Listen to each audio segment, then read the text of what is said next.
I'm Rory from XR Today, bringing you the latest in news and conversation from the extended reality space.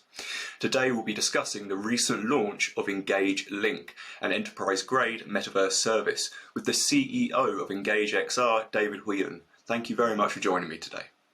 Pleasure to be here. Fantastic. So Engage Link launched last week. Could you introduce the platform, its features, and introduce who it's made for? Yeah, so Engage Link is a metaverse platform for professional users, educators, and corporations. Now, when we say metaverse, a lot of people might have a different idea for what a metaverse is. What we're talking about here is the evolution of the internet from a standard 2D solo experience when you're sitting by yourself to a shared 3D experience where you're walking around these virtual worlds with other people. And the reason that we launched Engage Link last week is that it's the first time where our enterprise clients will have a persistent world where they can reach out to customers and other businesses and start doing work together, very much like the early days of LinkedIn. And it's a very, very exciting opportunity for the company. So yeah, we're very excited with what's coming over the next few months. Fantastic. And based on that, could you speak more on your firm's journey from an immersive education tool to a business metaverse provider? And within that, I'm also interested in learning on the growth, learning about the growth of the Engage service, which has run parallel to the emerging XR industry. I imagine you've learned a lot along that way. Yeah, for sure. So Engage was primarily designed as an education tool a few years back, and it was a virtual reality classroom. So you go into a virtual setting, you can have educators from all over the world, and we designed it primarily for teachers. So they could go in and they could create content very easily. You could interact on whiteboards, you could bring in 3D models, and you could create content. And what happened then during COVID was we got a lot of corporations who were trying to hold virtual events remotely using Zoom and Teams, and they were really struggling because there's no engagement at all. Where you'd have a lot of users watching a video presentation, and there was no interaction. And the reason why people go to real events is those off chance meetings. You know, there's hallway conversations, and that's where you spark up business. And they were looking for a spatial platform to do that in. So they were starting to come to us and they were holding more and more professional events. And as we were training up these corporations to hold virtual immersive events using the Engage platform, they started seeing the possibilities for onboarding, training and development, you know, and many of the tools that we created over the years for education actually lend themselves very, very well to enterprise use cases. And one of the use cases actually was one of our clients, 3M, as an example, a massive global corporation. They were hiring a lot of people during COVID.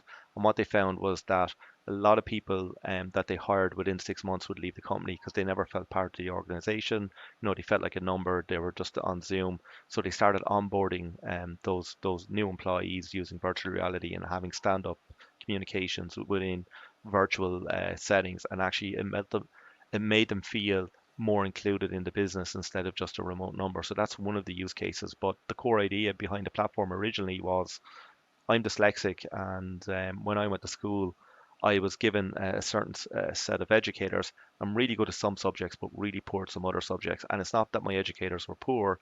I just responded better to some educators than others because of dyslexia. So what we were trying to achieve is, you know, you could pick and choose your education based on your needs. So you could do physics in MIT in the morning, and then maybe English literature in Oxford University, virtual Oxford University in the afternoon. And that's how we built up the platform. And because it was in an education setting, security and scalability and robustness were the key factors in the design from the very beginning.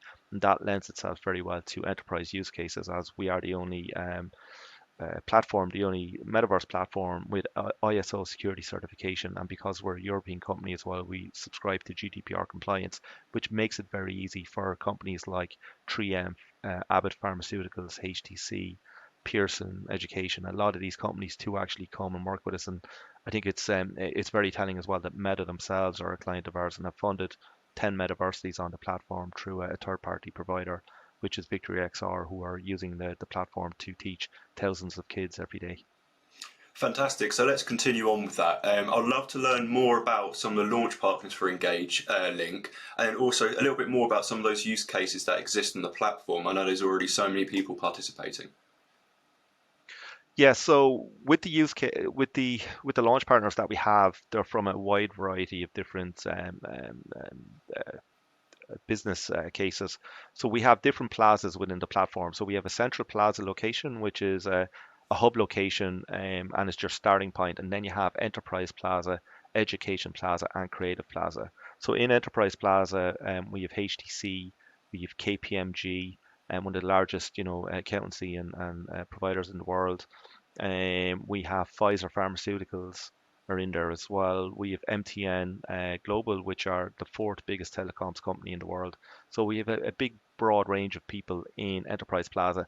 In Education Plaza, then we have Stanford University, we have Victory XR, through those metaversities that I was talking about, and we have other providers in there. Atalum Global as well, massive global corporation.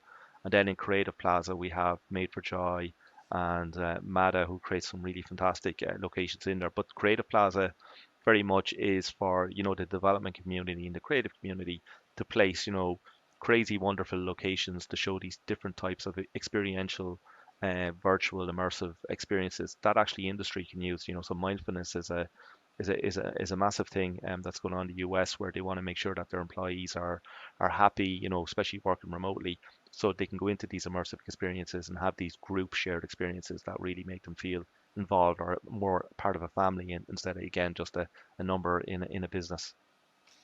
Fantastic. And I'd like to learn a little bit more about the plazas. What's unique about Engage Link's brand of metaverse collaboration and communication? I know you've got a lot of features that are unique to Engage, like spatial recording. You've got the immersive portals also. So, what's enticing some of your partners to join? Could you tell us a bit more about the tech and opportunities on Engage Link? Yeah, so what I would say is we've a lot of technology. Not all of it would be unique, but we're definitely the Swiss Army knife of immersive technology. So we do a lot of things, and we do a lot of things very, very well. So we have, as part of our content development tool, spatial recording, where the platform will record everything you do and say, and it can also record your movement and any objects you can interact with. So you could stand there and present, very competently, and it could be a 40-minute piece of content or training content. It only takes 40 minutes to produce using the spatial recording system. You can then go in later with our editor system, with it, which is all part of the platform, and go in and tweak it and add in new animations and new special effects. And you can also record everybody else in the room as well if you want. So if you're holding an event or somebody missed a meeting, you can send them the recording file and they can replay it as if it's happening live. So that's one of the big, big benefits of using our platform. It's very easy to create and share content. We have a whole system as well, a cloud file system, where you can easily import 3D models, images, video, and you can also share the recording files that you create within the platform. The thing about Engage is, yes, we have Engage Link, which is our public metaverse spaces, but a lot of these corporations, 99% of what happens inside Engage actually happens behind closed doors. So they have their own private meta worlds, which they're using internally for communication and cooperation. So they'd have like HR meetings in there, business meetings, product demonstrations, training and development. So it's a very broad range of use cases that Engage has been used for, but it's certainly more in the professional and education space. Okay, cool, brilliant. So I want to learn a little bit more, and I imagine our readers, excuse me, want to learn a little bit more about how business can operate on a metaverse platform. I imagine it's a fairly foreign concept still to many people, and also Yeah. you've touched on these, of course, but perhaps more of the benefits that exist over conventional video conferencing software with immersive tools, features, etc. Yeah. Yeah. So one of the things that I don't think we get across enough is, yes, Engage runs on almost all headsets that are available today, but you can also log in on your mobile phone and tablet. And when corporations have like exhibitions, as an example, half the people would log in on a mobile phone or tablet, but because there's spatial audio, which is the ability to it's like audio in real life. So if you're standing close to somebody, you can hear them. If you're standing on the other side of the room, you don't hear them. So because there's spatial audio within the platform, if you're holding an exhibit, for an example, you can walk around and have a private group conversation with somebody in the same room. You can't do that on video, so that's a key benefit. Collaboration is quite easy as well. So having daily stand-ups in the platform, especially if you're wearing VR, you can have a sticky note session remotely or a whiteboard session remotely.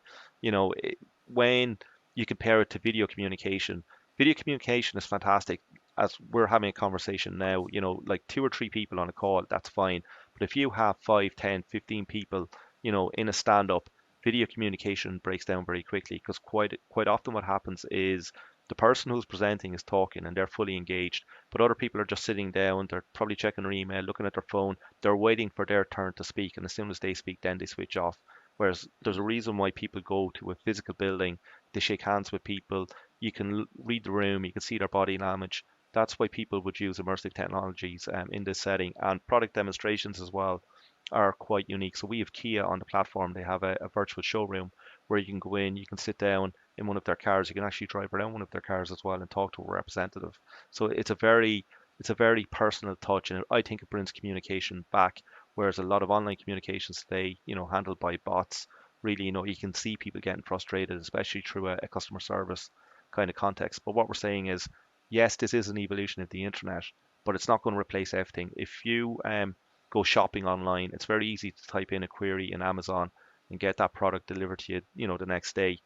You're not going to want to walk around a virtual shop and pick up items and buy those items. Like I know very few people that even like going into a physical shop to buy items unless it's a special unless it's a specialty item, so Yeah. you're not going to buy a wedding dress in virtual reality as an example. You're going to go to a shop, you're going to fit on the dress, things like that. It's an experience. That's what shopping should be. It's an experience.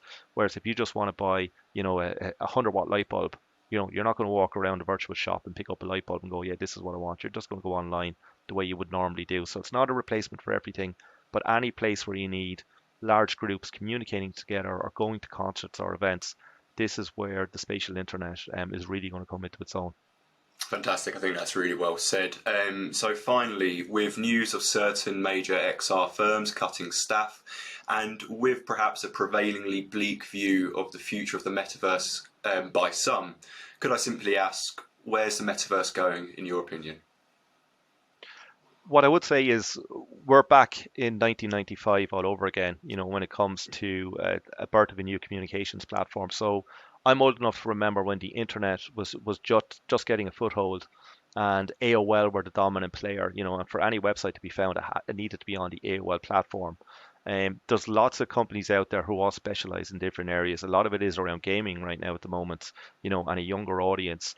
But the metaverse is certainly going to evolve. And what will happen eventually is that all of these platforms, they're all going to be cloud rendered, and you're going to be able to jump from one to another. The same as you jump from websites using hyperlinks, you'll be using metaversal, where you as an avatar can walk through a portal and you're in a different platform. So they will all certainly be very much interconnected. Um, I think people really need to focus on some of the benefits. Like, so I have seen a lot of gaming and going in and buying a t-shirt or buying virtual lands. That's not the future of the metaverse. The metaverse, what we always ask our clients is this going to reduce cost for you? Is it going to give you better communication? What's the use case do you want to get out of it? Now, what we're seeing quite often in some of the other platforms is that you'll see a company or brand, they'll open up a virtual world and they'll put their logo on it and they'll say, hey, this is our metaverse strategy, and they'll step back. You know, that's very similar to companies back in 1995 where they bought a domain name for a huge amount of money. They stuck their logo on the top and they put their phone number underneath and said, phone us to do business. A lot of those companies aren't around anymore. The companies that really pushed the internet forward and use the technology to the best of its abilities are companies like eBay, Netflix, YouTube. They offered a different way of consuming services through the internet, banking services, through the internet is fantastic. Metaverse companies now, and the companies that we're working with, we do make a lot of mistakes, so they are coming to us and going, we want to try this use case, and this use case. And not everything works, but they're learning a huge amount along the way. So when the metaverse does become more prolific and is very widely used, these are the companies that will have a head start and they will understand the best way to use this technology. So there's always naysayers, people don't like change. I think the human race is very much like that. Like, they feel safe in their bubble. We don't like change. We don't like, this new technology, or, I don't want to, go to this new place, whatever it is. People are safe in what they know. But like, this is certainly an unknown and they are no experts. Everybody is making different bets and assumptions, but I'm definitely making a bet big that it's going to be enterprise and education, the same as when personal computers came out in the 80s. It was education and enterprise that really pushed it forward. So I think this is certainly history repeating itself. Incredibly well said, and I couldn't agree more in many, many ways. So, for those watching, what's the best way to get in touch and keep up to date with Engage XR? Yeah, so you can download Engage on any of the VR platforms if you have one. Just type in Engage XR on Oculus, on Vive, on Pico. If you want to reach out to us on our website, just visit engagevr.io. And then if you want to reach us on Twitter, it's just EngageXR is our Twitter handle. Fantastic. Thank you so much for joining me today, David. No worries. Have a good day. Brilliant. That's it from myself. Get more XR news by subscribing to the XR Today news channel and by following our social pages. I'm Rory Green from XR Today. Thank you very much for watching.